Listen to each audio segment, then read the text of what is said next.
Hey everyone, welcome back to my channel and welcome to 2025's Spring What I Read This Season video. If you're new, I do one of these every single season to go through all the books I've read because I read a lot of books, but not enough to do one every month.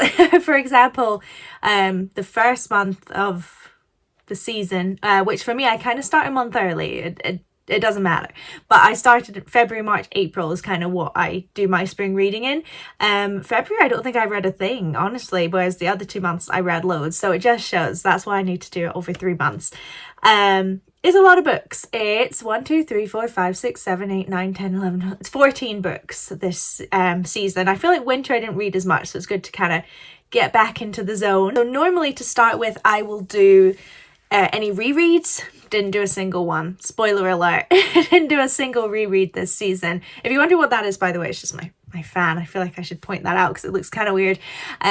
So yeah, let's just get straight into the reviews of all the new books that I read. I'm going to start with the only one that I don't have a copy of because I don't know where it's gone.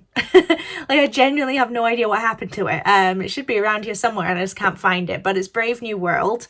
I wanted to read this because I'd recently read 1984 and obviously this was fairly similar and it's kind of, you know, well received. So I was like, okay, well, let's read them both and compare. I did read it quite a while ago. That is the problem with filming this video every 3 months, is sometimes you do kind of forget a little bit what some of the books were about. But I did really enjoy it. I actually preferred it to 1984 if we're going to compare, which I think is a fairly unpopular opinion, but let me know if you've read both. I thought it told what it was trying to tell in a much more succinct way. It's a very short book, which always gets a win from me, as you'll see later on. But yeah, I mean, generally I enjoyed it. I could see what it was trying to say. I thought it was very well written. It was nice and short, but it got its points across.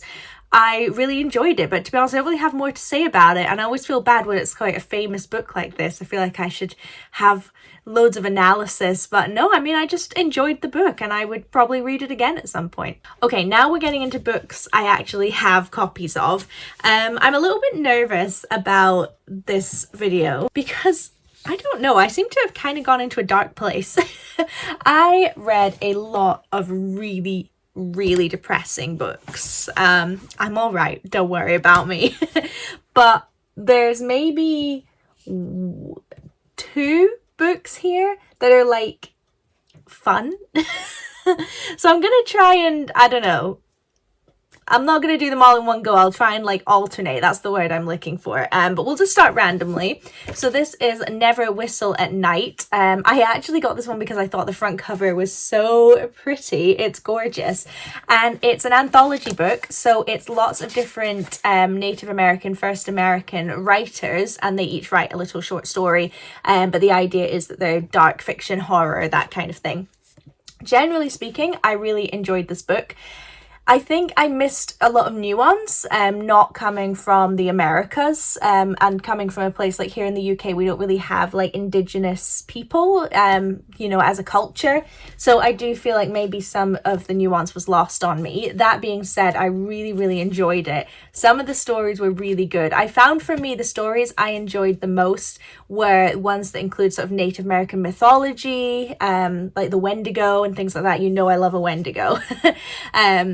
I think there was one that maybe involved skinwalkers. Again, I read this quite a while ago. Those ones really got to me. They were really creepy.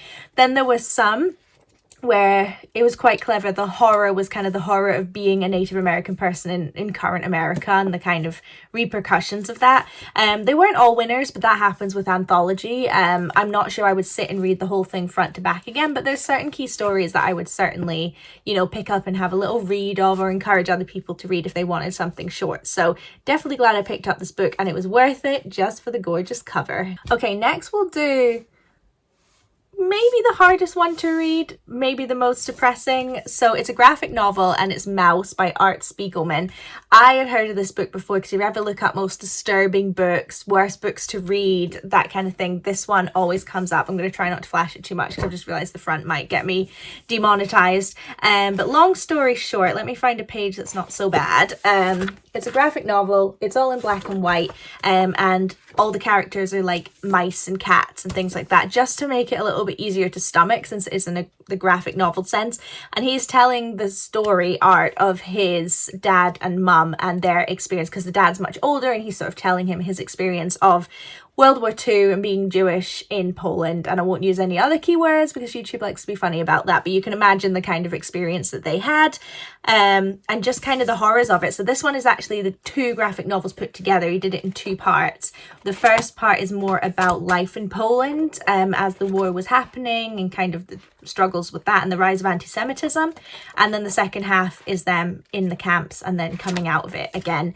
It's very hard to read. In fact, you get really engrossed in the story, you really start caring about these people, and then towards the end, I don't know if I'm going to be able to find it quickly, yeah, there's just an actual picture of the dad, and that just is an absolute sucker punch, like an absolute sucker punch when you're so used to seeing them as like little cartoon mice and things like that. It's an amazing book. It's one of the best books I've ever read. I don't think I'd recommend it to anybody. It's tough. It is really tough, but it is really, really good. I know it's a really important piece of World War II literature. Like, it's often, you know, very highly regarded as something you need to read if you're interested in that part of history. Very glad I read it. Very hard to read. Let's move on. Let's move on to something sunnier, which is The Christmas Tree Farm by Laurie Gilmore. You guys know, if you've watched my other book videos, I love Laurie Gilmore. I've read The Pumpkin Spice Cafe. Have I read The Cinnamon? No, I need to read The Cinnamon Bun Bookstore, but I haven't yet. I think I've got it. And she's recently come out with the Strawberry Patch, something like that. I need to read those. Basically, they are Hallmark movies in a book. So twee, so cute, nothing bad ever really happens. I know this is my Easter read. I didn't get round to reading this in winter, so I apologize, it's off theme. But it's just the sweetest thing ever. Basically, this woman moves to the small town where all the books are set, and opens up a struggling Christmas tree farm. And then, of course, there's like a neighbor who comes and helps, and they fall in love, but then there's misunderstandings.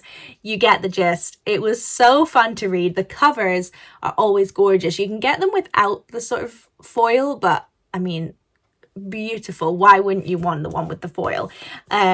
And I just thought it was the cutest book ever. It is perfect for Christmas. I do wish I'd read it at Christmas, and I probably will do so this year.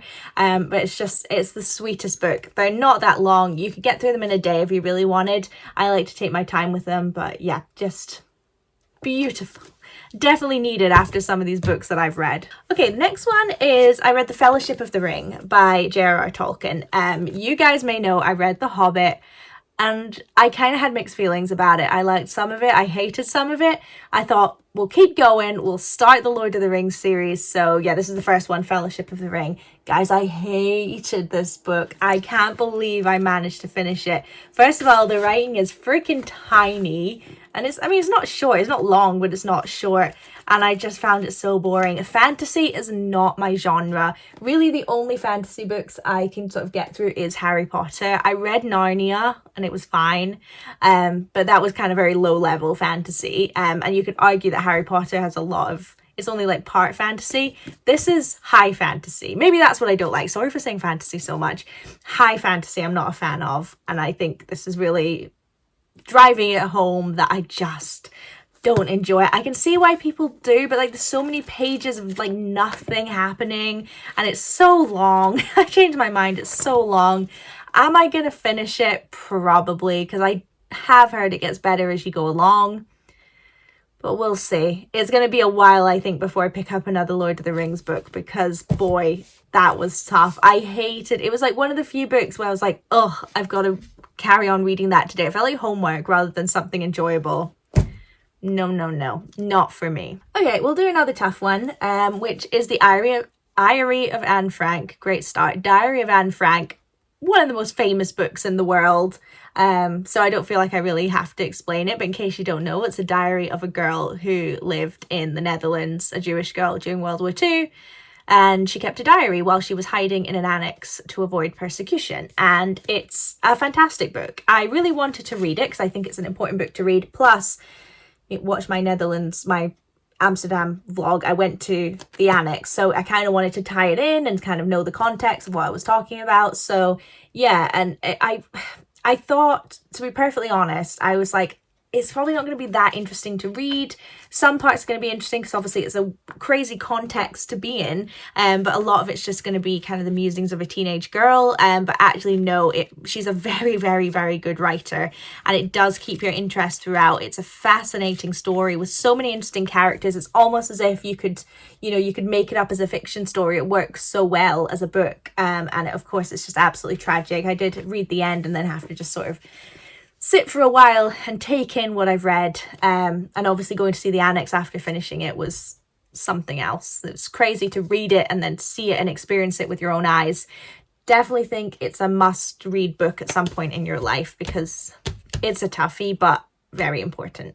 Okay, the next book I read, you guys are going to judge me because it was so popular ages ago and I definitely should have read it by now, but it's Daisy Jones and the Six by Taylor Jenkins Reid.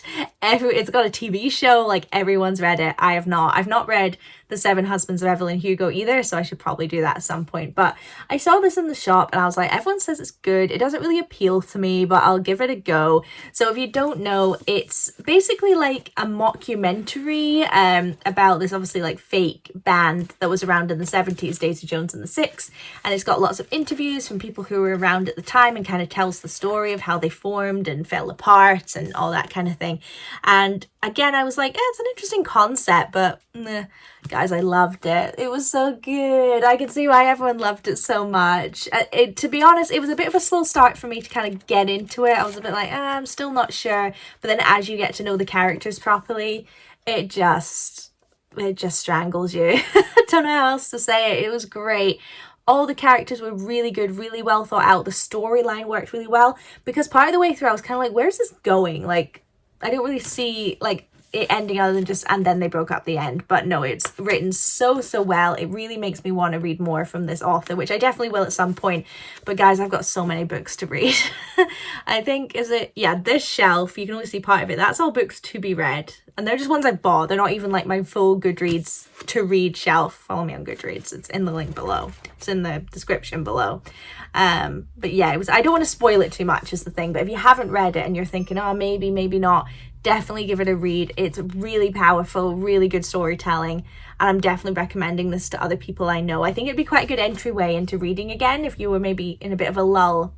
Definitely recommend. Okay, so the next book I read was my classic of the season. If you don't know, I always try and read at least one sort of classic book, and I use the Wordsworth Collector Edition books because they're so pretty and they've got the gold foil, which you know I love. So I read Treasure Island, you can see that, by Robert Louis Stevenson. Gotta read a book by a Scottish author. I've actually been in one of the houses that he wrote Treasure Island in, so I kind of was like, okay, I need to read it at some point. So yeah, what's to say? It's about a boy who ends up getting involved with pirates and finding treasure. I don't know, I think people know the story generally. Look how pretty that cover is though. I'm absolutely obsessed.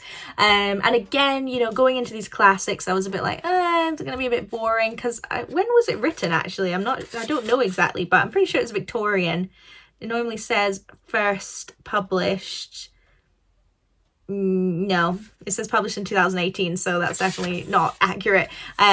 But I loved it. Spoiler alert. I actually really enjoyed it and really looked forward to picking it up. It's not short, again, and I read it in 4 days. Like, I was just absolutely obsessed with it. It was such a good story, so easy to read. Definitely would be accessible to a child who...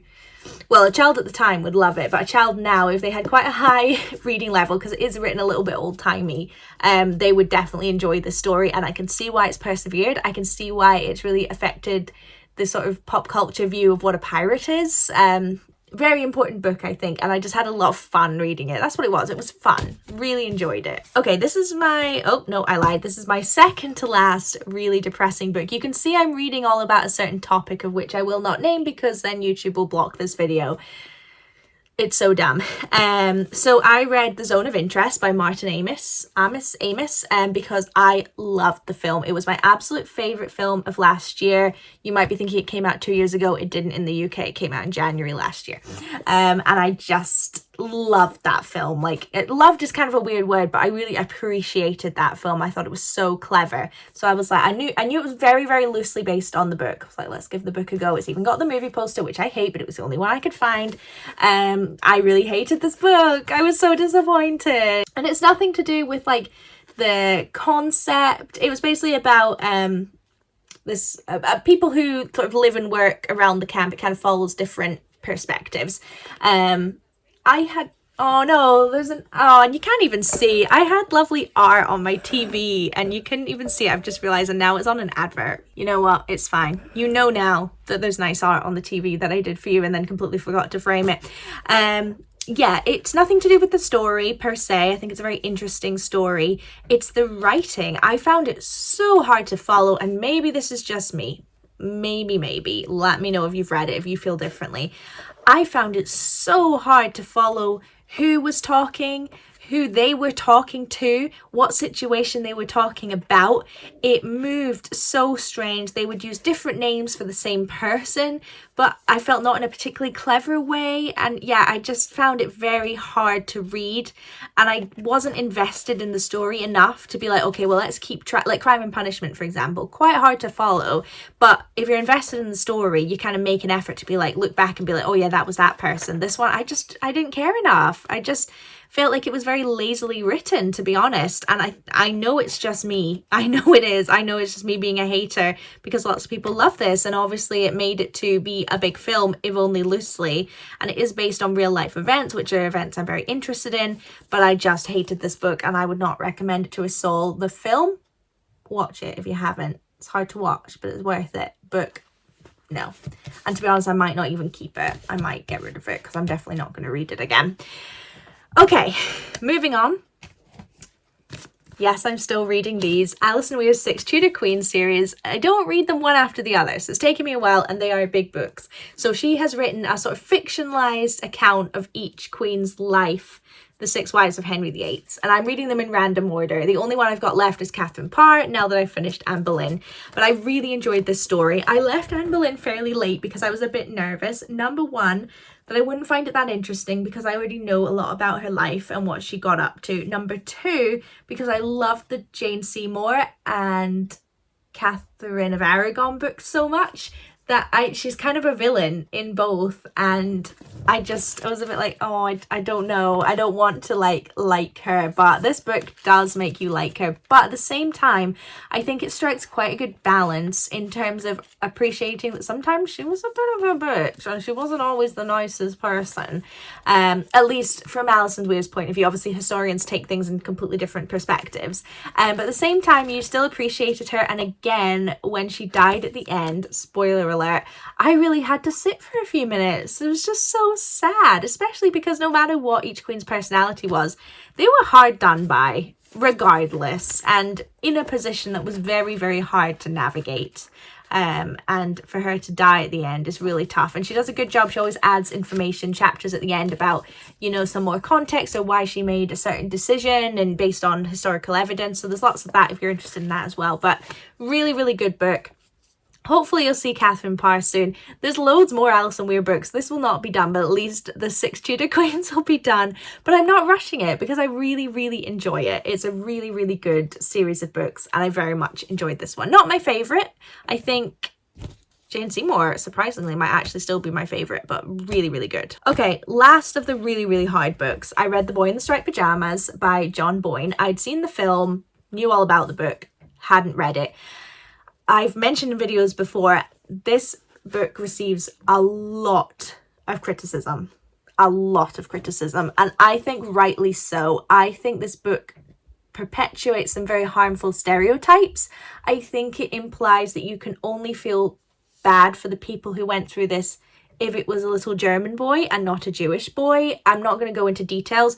Definitely recommend looking up some video essays on YouTube if you're interested, but at the same time I wanted to read it myself. And as you guys know, if you watch my sort of life update video, I am hoping to eventually go on to do a master's degree in this topic, again trying to avoid certain words, so I think it's important for me to read all the sort of key books that are out there, so I can make my own informed opinions. But if you don't know, it's about a boy whose dad runs the camp and he lives nearby, and he befriends a boy who's one of the prisoners, and then bad things happen. Again, not trying to spoil it. I think most people know what happens in this book. Now, my opinions are twofold. One, yes, I agree with all the criticism, and it's in some points it's actually a bit like, I'm not even an expert and I know it didn't happen that way. I know that wouldn't have happened, that kind of thing.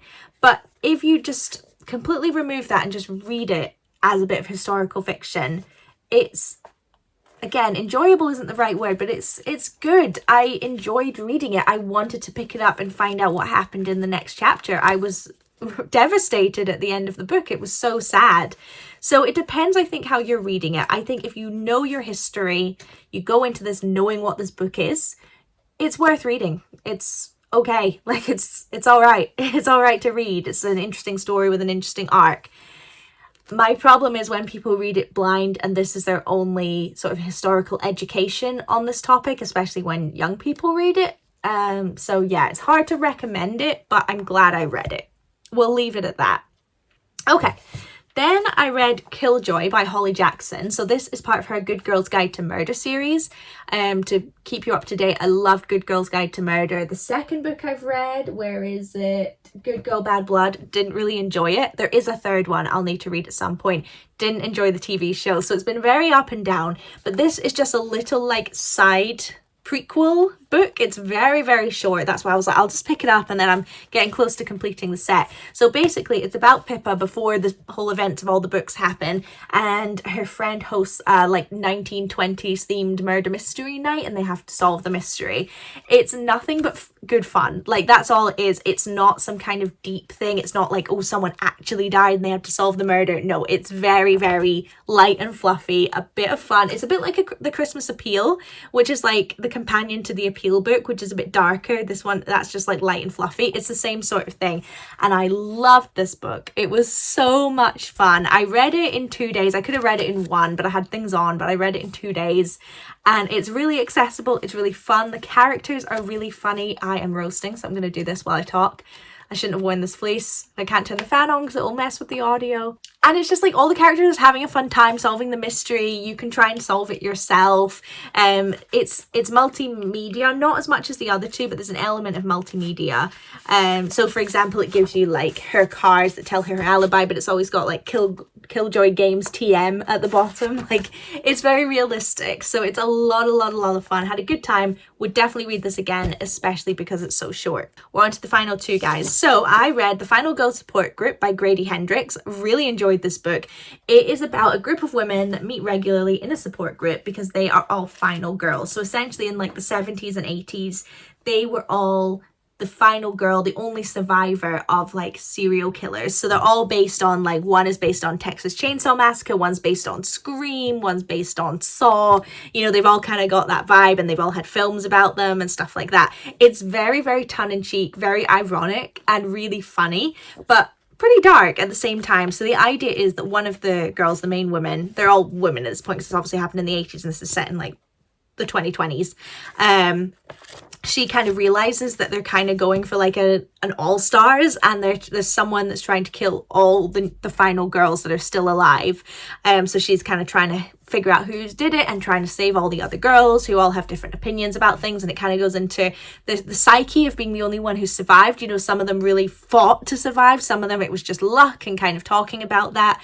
It's really clever and it's really funny, and I am kind of obsessed with it to the point where me and my mum have both bought 2 other Grady Hendrix books that we're currently reading that we're going to swap over because we just really enjoyed, well, I really enjoyed his style of writing and recommended him to my mum.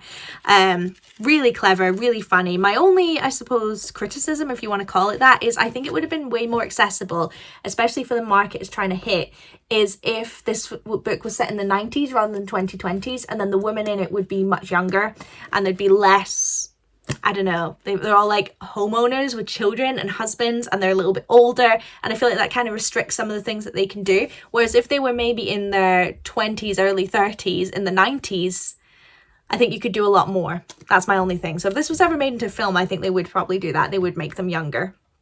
but loved it overall. Okay, we're moving on to the final book, which is Sunrise on the Reaping, but for some reason I grabbed The Ballad of Songbirds and Snakes. So this is the visual cue that we're going with. Apologies, it is up there, I promise. So this is the story of Haymitch's Court of Quell games, where there's double the amount of tributes. I flew through this book to the point where I actually had to slow myself down because I didn't want it to end. I just adored it. It's a beautiful book. I love the way Suzanne Collins writes. I think she's probably my favourite author, full stop. It was just such a beautiful book, and it was written so well, and it really fit with, like, I think everyone's idea of Haymitch and sort of where he came from, but adds with a lot of context. There was a lot of, like, familiar names, familiar characters that just, like, if you were a proper fan, you'd be like, I know who that is. It was just beautiful. So I really enjoy the Hunger Games series. In fact, I love it. I'm downplaying it. Ballad of Songbird and Snakes, I really enjoyed, but I wasn't, like, obsessed with. But I think Sunrise on the Reaping was sort of back to form. I think Ballad of Songbird and Snakes is really important in the series. I think it sets up a lot. But, yeah, I maybe just didn't enjoy the story as much as some of the others. But Sunrise on the Reaping, I was just absolutely obsessed with. And I'm so excited there's going to be a film, although I'm very nervous it's coming out next year. I feel like that's not enough time to do a very good film, but we'll see. And I don't know, it just made my heart happy because it was so good and I was so nervous about it. But it also made my heart ache because it was devastating. So devastating. So my hope is that they'll do a Finnick book. And if they do any more, that's great. But I really want a Finnick book. And if it ends there, I'll be happy. But I gotta have my Finnick games. But yeah, I don't really know what to say. Sometimes there's too many emotions to properly talk about the book, but I just thought it was so beautiful and I loved it so much. Okay, that's all my books. A really depressing mix, because you've got obviously the ones that are like Mouse, Diary of Anne Frank, Zone of Interest, Boy in the Striped Pajamas, obviously, but even then, Final Girl Support Group was kind of depressing in times. Sunrise on the Reaping was really sad. The Anne Boleyn book was really sad. Like, it just never ended. But a really great mix. I think it was really only the Zone of Interest and Lord of the Rings that I actively disliked, which I think out of 14 books isn't too bad. The rest I really enjoyed. In fact, I pretty much loved all the other books, which I think is pretty good going. Really, really enjoyed reading this season. Really excited about the books that I'm reading, and I've got reading coming up for my summer, what I read this season. So stick around for that. Let me know what your favourite book has been that you've read recently, or your opinion on any of the books that I mentioned in this video. Follow me on Goodreads. Thanks so much for watching, and I'll see you next week. Bye.